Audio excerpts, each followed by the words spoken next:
Pass the Puck, tactical videos for your hockey team. Now, in this video, we're going to talk about playing shorthanded 4-on-5, the passive phase. So, in our last video, we talked about my yellow winger is now serving a 2-minute in the penalty box for tripping. Now, I set my lineup in an aggressive setting where I have my left defenseman ready to go behind the net when my centerman wins the draw. But let's say the green guy wins the draw. What happens next will be the start of the passive phase. Now, the very second you feel that the other team has complete control, you're going to want to set up a perimeter around the slot area as shown here. The whole purpose is to protect this high scoring area within your defensive zone. Now, the green team is going to move the puck around in hopes that they will break down the integrity of your defensive box structure. Once they have broken the formation of the box, it becomes easier for them to take advantage of this breakdown in your defense. Now, having said all this, no rewards will come without taking some risks. Now, if the puck is here with the green defenseman, I want my yellow centerman to move his stick from side to side. Improv time. Now, when I say move your stick, it doesn't mean just move it here, move it there, move it here, move it there. I need my players to change up the rhythm.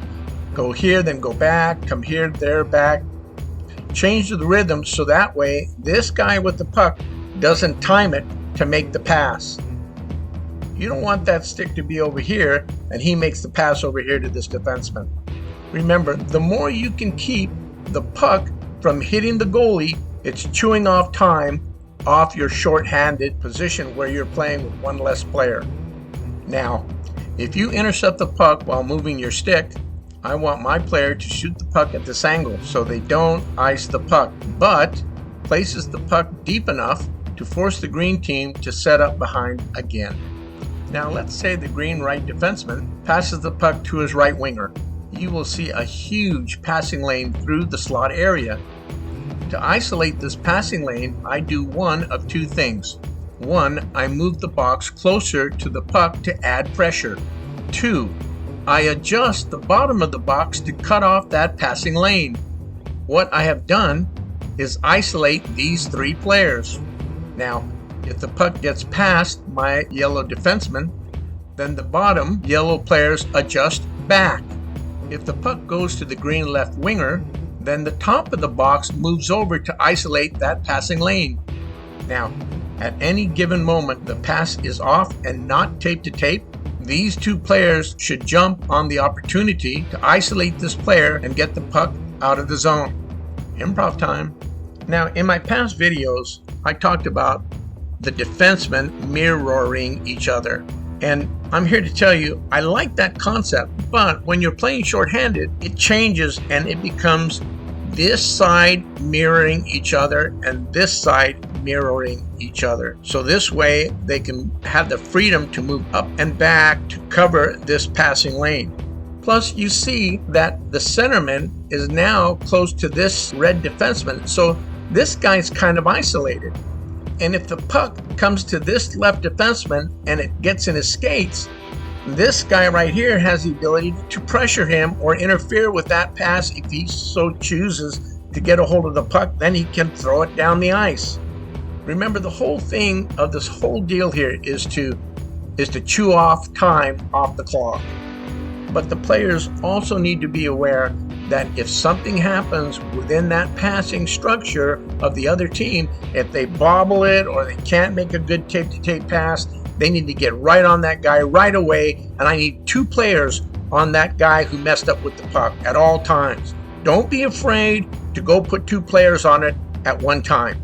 The last thing I want to say is each one of my players within this box structure, I want them to utilize the reflection of the people in the glass. So these two players, I want them to also look in the glass to see what's going on behind them over here.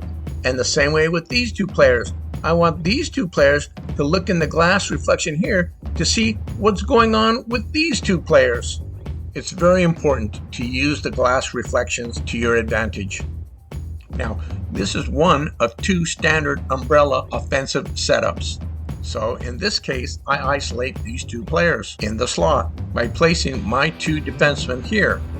Then I isolate these two players by placing my two yellow wingers here.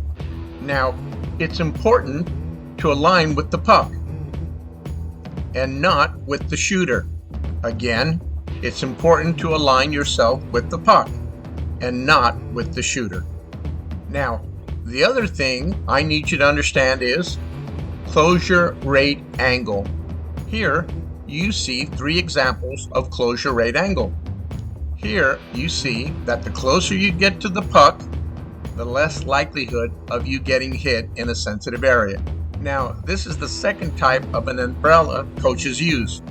First, I want my two defensemen on the inside. Their job is to push these two players outward. Plus, I want my two yellow wingers covering or isolating the two green defensemen at the points. That leaves only the center green player shooting. The main reason I like my wingers covering the points is when the shot is taken and goes into the corner, they can be the first one there to lob it into the far zone without icing it. Improv time. Now, let's go back to this frame. A lot of coaches on defense leave their two wingers up top during this umbrella tactic that the other team is using. They do that in hopes that this player can cover both of these players at the same time, and this player here cover both these players at the same time. But for me, I like to place my winger here and my other winger over here in the line of sight for the puck. So really, what does this do for me?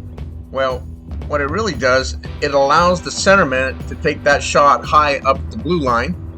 And if my two defensemen are doing their job and pushing each one of these wingers out in front of the goalie, it really gives the goalie the time to see the arrival of the puck.